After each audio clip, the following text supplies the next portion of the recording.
दिसतोय परक्याचा फुलाच चेहरासा दिसतोय परक्याचा नसे सुटणार नाजूक गुंता दोष न चरख्याचा फुले मी म्हटले जे होते पाहुणे ते तरी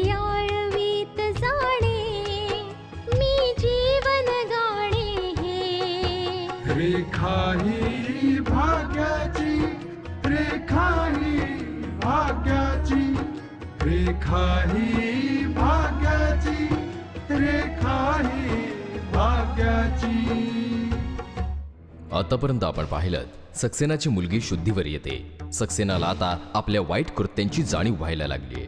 हॉस्पिटलमध्ये गायत्री आणि आशा दोघींची भेट होते.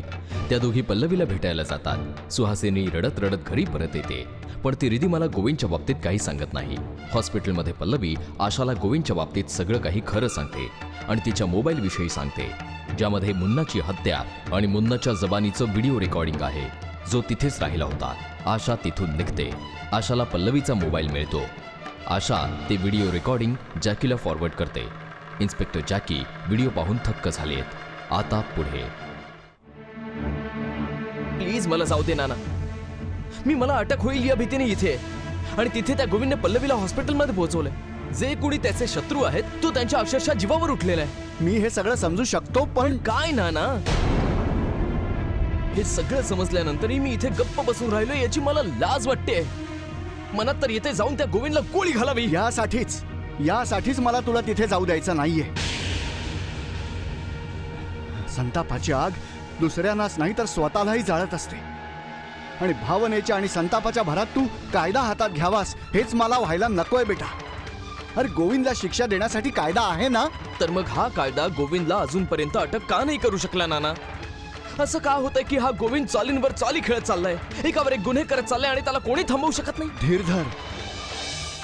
गोविंद कितीही चलाख असला ना तरी त्याला शिक्षा मिळणारच, नक्कीच मिळेल बेटा. आणि कायम लक्षात ठेव, गुन्हा करणारा कधीही कायद्यापासून नाही पळू शकत, पकडला जाणारच तो. आणि शिवाय ते म्हणतात ना बेटा, ते म्हणतात ना की जेव्हा पापाचा घडा भरतो तेव्हा तो आपल्या आपणच फुटतो. हो.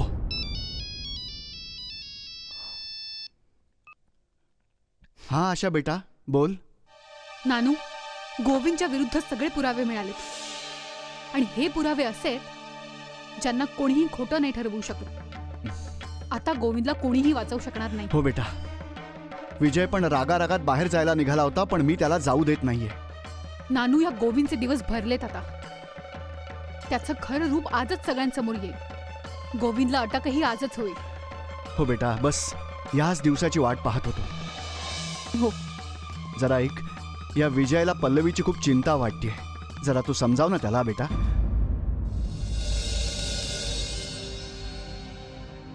हॅलो विजय, आता तुला यापुढे लपून राहण्याची गरज नाही पडणार. कायद्यासमोर सगळं सत्य आलेलं आहे. आणि हो, पल्लवीच्या बाबतीत मुळीच काळजी करण्याची तुला गरज नाहीये. ती अगदी बरी आहे. आशा, तू स्वतः भेटलीस पल्लवीला? हो विजय, खरं तर हे सगळे पुरावे मला पल्लवीनेच दिलेत. काल रात्री पल्लवीने हे सगळं रेकॉर्डिंग केलं होतं, ज्याच्यात गोविंद मुन्नाला मारत होता. आणि मग मुन्नानेच गोविंदबद्दल सगळं सांगितलंय, म्हणून गोविंदचं सगळं सत्य आता समोर आलेलं आहे. आशा, गोविंदने एक क्षणही मोकळं राहणं ठीक नाही. आणि माहित नाही मम्मी ही पप्पांशी या बाबतीत बोलली आहे की नाही.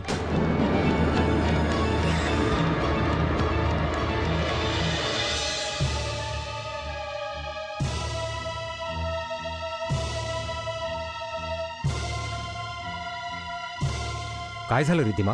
काय झालं? काय झालं सुहासिनी? रिद्धिमा फोनवर सांगत होती की तू आपल्या विजयला भेटलीस. कुठे आहे आपला विजय? कसा आहे तो? तो जिथे कुठे आहे अगदी सुरक्षित आहे. खरं सांगायचं तर तो त्या लोकांकडे ज्यांना त्याचा जीव वाचवायचा आहे. नाहीतर अजाणतेपणी तर आपण स्वतःच आपल्या मुलाचे शत्रू झालो होतो. काय काय बोलतेस काय तू? हो, अजाणतेपणी आपणच आपल्या मुलाच्या जीवाचे शत्रू बनलो होतो. कारण ज्याला त्याला मारायचं होतं आपण आजवर त्यालाच साथ देत होतो. कुणाबद्दल बोलतेस तू मम्मा? तुला पप्पांच्या समोर सांगायचं होतं ना, मग बोल ना, कुणाबद्दल बोलतेस तू? हो सुहासिनी, कोण आहे तो ज्याला आपल्या मुलाला मारायचं होतं आणि आपण त्याला साथ देत राहिलो? तुमचा जावई.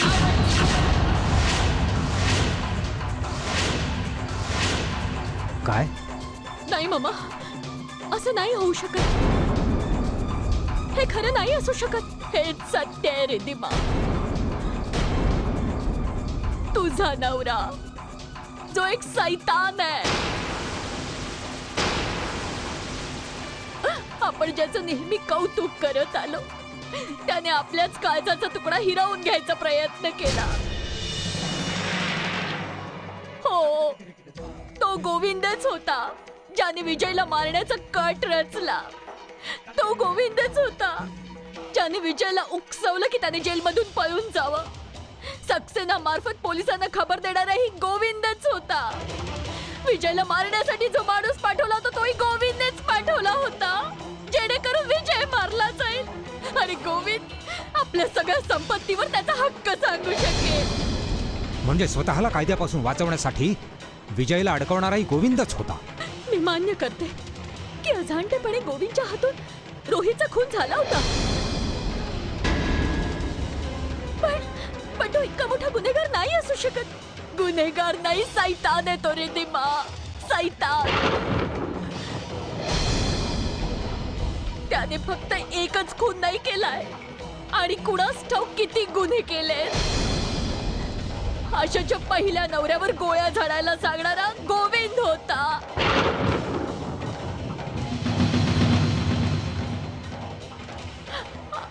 आता काही लपून राहिलेलं नाहीये रिद्धिमा. पूर्ण सत्य समोर आलंय, पूर्ण सत्य रिद्धिमा. आपल्या विजयने मला सगळं काही सांगितलंय. आपण गोविंदवर विश्वास ठेवून खूप मोठी चूक केली. आपण त्या सापाला दूध पाजत राहिलो आणि तो आपल्यालाच डसत राहिला. कुठे आहे तो? आपल्या खोलीत असेल तो.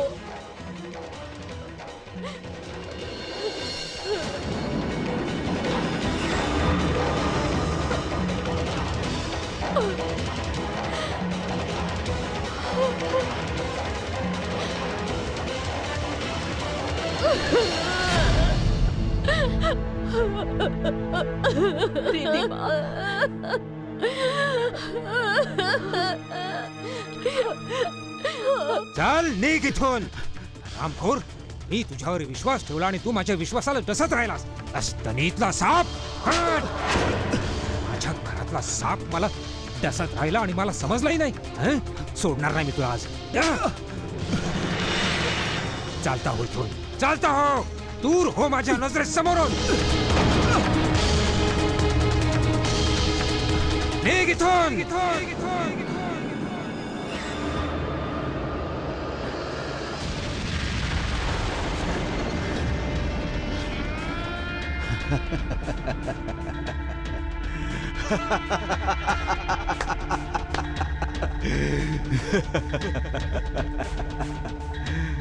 मिस्टर बलराज अरोरा, अरे तुम्ही काय मला धक्के मारून या घरातून घालवून देणार? हा आता मी तुम्हा लोकांना या घरातून धक्के मारून बाहेर हकलवणार.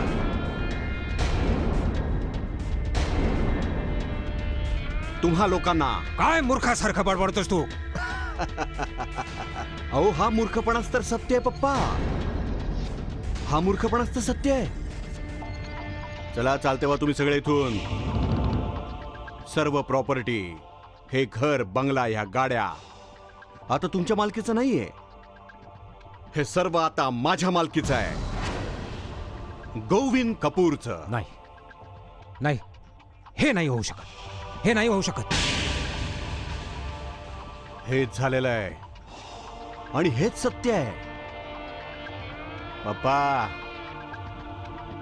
तुम्ही विसरलात का की तुमच्याच हाताने सक्सेनाने जी कागदपत्र दिली होती त्यांच्यावर सह्या केल्या होत्या. अहो, त्या सह्या फक्त प्लेन पेपर्सवर नव्हत्या. त्या सह्या तुम्ही तुमच्या फुटक्या नशिबावर केल्या होत्या. आता मी पण काय करणार? कन्यादानासोबत दक्षिणा तर तुम्ही दिलीच नव्हती, म्हणून मी स्वतःहूनच घेतली ती.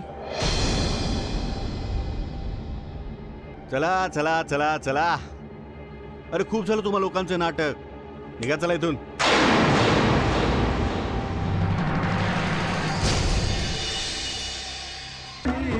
भाग्याची. चला चला चला चला. अरे, खूप झालं तुमचं नाटक. निघा आता इथून.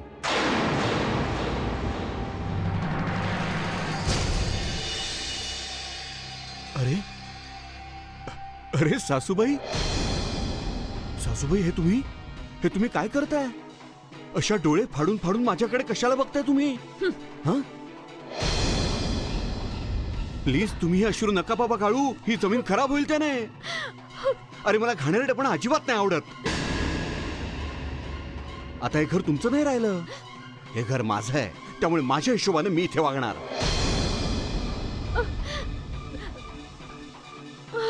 चला चला, एक काम करतो मी. तुम्हा सर्वांसाठी मी एक काम करतो. तुम्हा दोघांना मी एखाद्या वृद्धाश्रमात सोडून येतो. हा, अहो, तिथे तुम्हाला जितकं पाहिजे तितकं अश्रू गाळा ना. कोणी नाही अडवणार तुम्हाला तिथे. चला चला चला, निघा आता इथून. चालते वा पटकन इथून. अरे यार, एक तर तुम्ही ना सांगून ऐकत नाही. हा सगळ्यात मोठा प्रॉब्लेम आहे तुमचा. आता या घरात राहण्याची तुमची वेळ संपली. चला आता इथून, चला. थांब तिथेच गोविंद.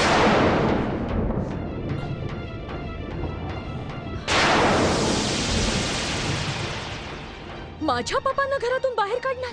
माझ्या पप्पांना? अरे, ज्यांनी तुला फक्त आपल्या घरात आश्रयच नाही दिला, तर तुला कायम सन्मानाने वागवलं. थांबव स्वतःला गोविंद, नाहीतर तुला परमेश्वरही माफ करणार नाही.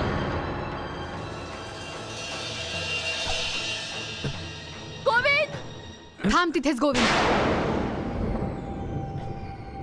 आज तर तू गुन्हा करण्याच्या सगळ्या मर्यादा पार केल्यास.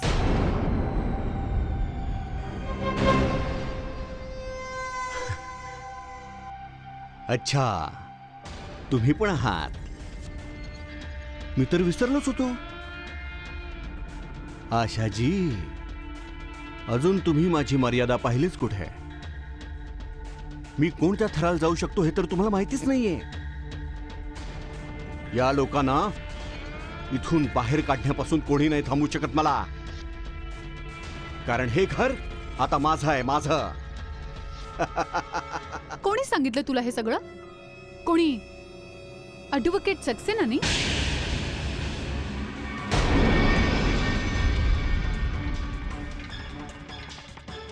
सक्सेना, तू इथे काय करतोयस? सांगतो गोविंद साहेब. अगदी योग्य वेळी माझे डोळे उघडले. खरी गोष्ट तर ही आहे की तुमच्या नावावर ती प्रॉपर्टी नाही ट्रान्सफर.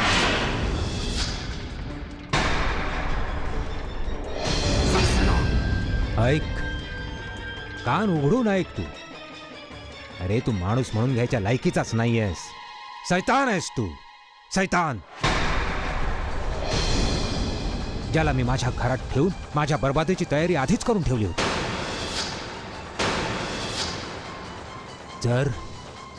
जर मला तुझी नियत त्याच वेळी समजली असती ना गोविंद. तू तुम्हाला अजून माहिती नाहीये पप्पा, याने फक्त रोहितचाच खून नाही केलाय, अजयला सुद्धा यानेच मारलं होतं.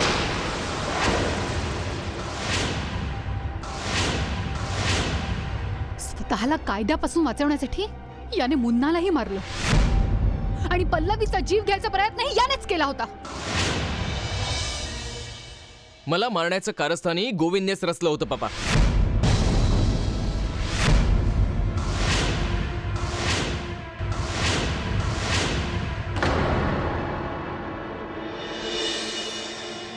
पण आशा आणि नानांनी मला वाचवलं. आपल्याला वाटलं सुद्धा नव्हतं की हा इतक्या खालच्या थराला जाईल. आपण याच्यावर इतका विश्वास ठेवायलाच नको होतं पापा. विश्वास चुकीचा नसतो बेटा, पण याच्यासारखे लोक तर विश्वासाला सुद्धा मान खाली घालायला लावतात.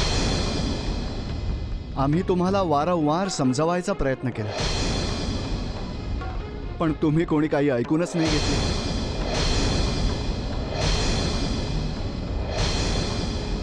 तो विश्वास नाही, खरं तर अंधविश्वास होता की तुम्ही लोक कोणाचं काही ऐकून घ्यायला तयारच नव्हता.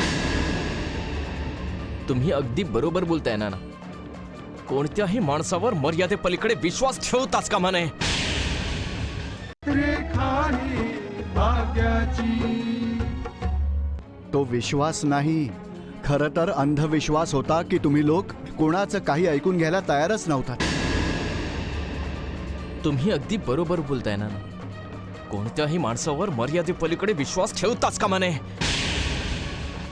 माझ्या दृष्टीने सर्वात मोठी चूक ही झाली की तुम्ही सर्व लोकांनी एका गुन्हेगाराला वाचवायचा प्रयत्न केला.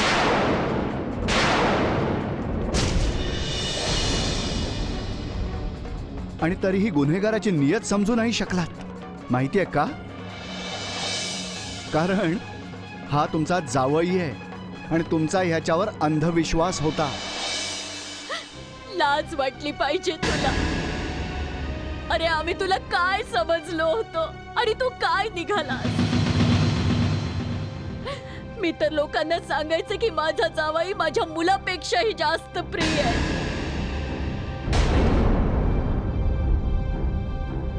पण तू माझ्या मुलाला मारण्याचा प्रयत्न केलास. आमच्याच विरुद्ध कारस्थान रचत राहिलास. धिक्कार आहे तुझ्यासारख्या माणसाचा. अरे तुझ्यासारख्या माणसाला जन्म देणाऱ्या आईलाही लाज वाटेल तुझी. शी. माझ्या मम्मा पप्पांनी तुझ्यासाठी काय काय नाही केलं. आपले दिवस रात्र एक केले तुला वाचवण्यासाठी. तुला जावई नाही मानलं, आपला मुलगा मानलं त्यांनी तुला.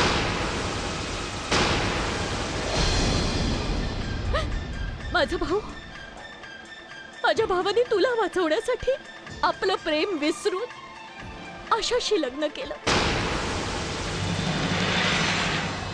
कारण तुला त्याला कायद्यापासून वाचवायचं होतं आणि तू माझ्या भावालाच फसवलंस, त्यालाच मारण्याचा प्रयत्न केलास.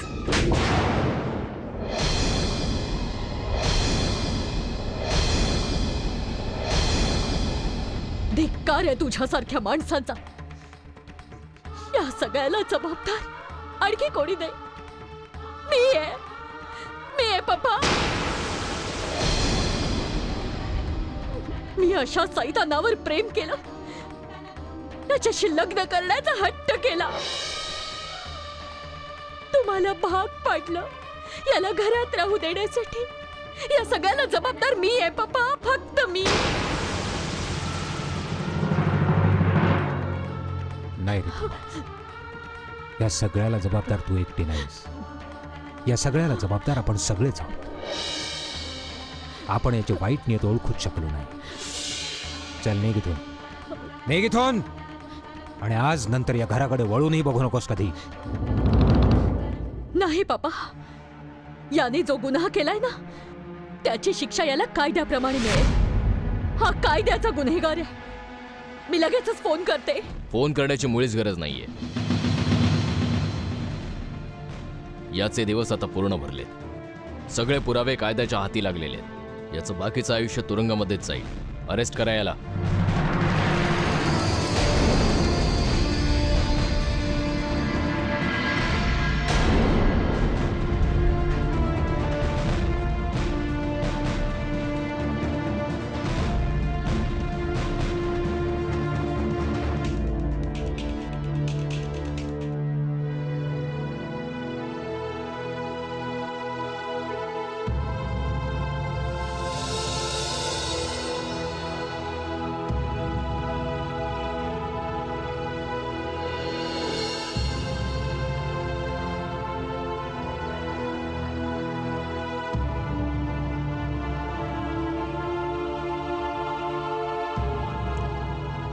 बाबा, मी तुमची माफी मागतो. आशा, बाळा, मला माफ कर.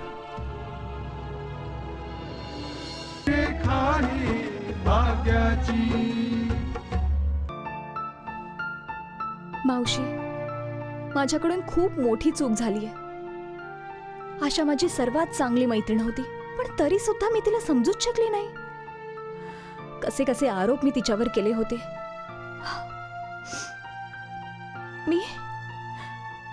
मी आशाशी खूप खूप वाईट वागले.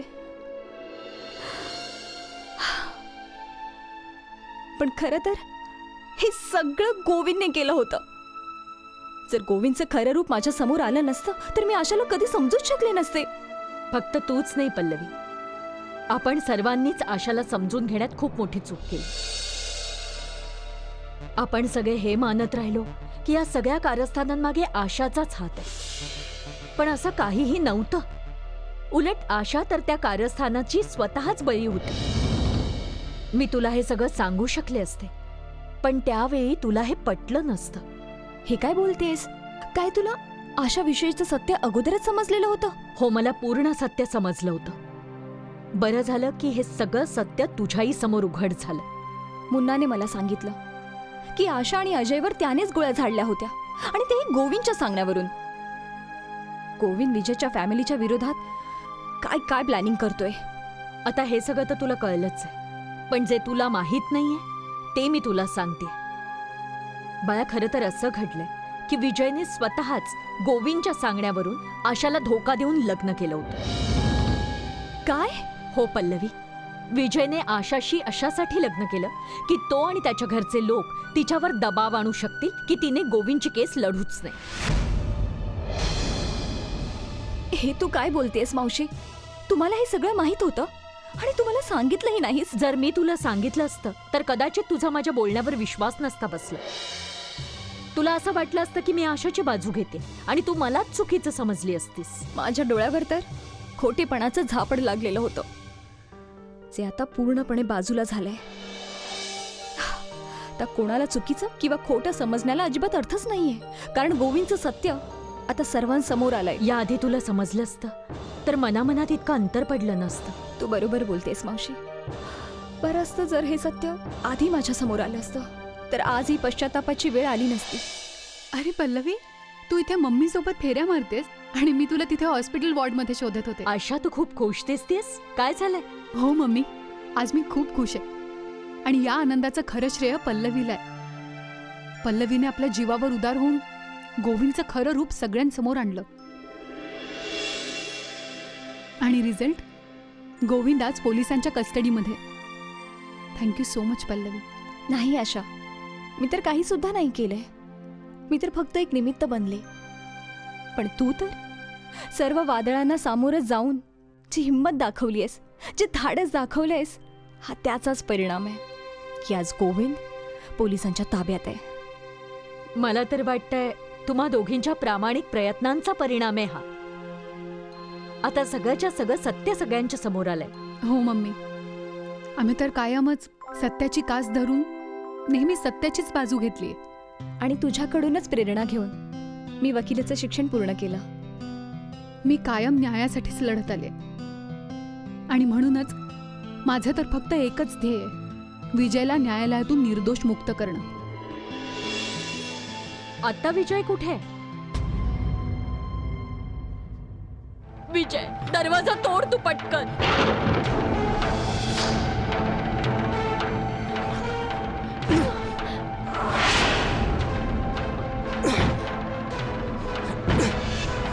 दीदी दीदी दीदी काय करतेस तू? सोडा दी.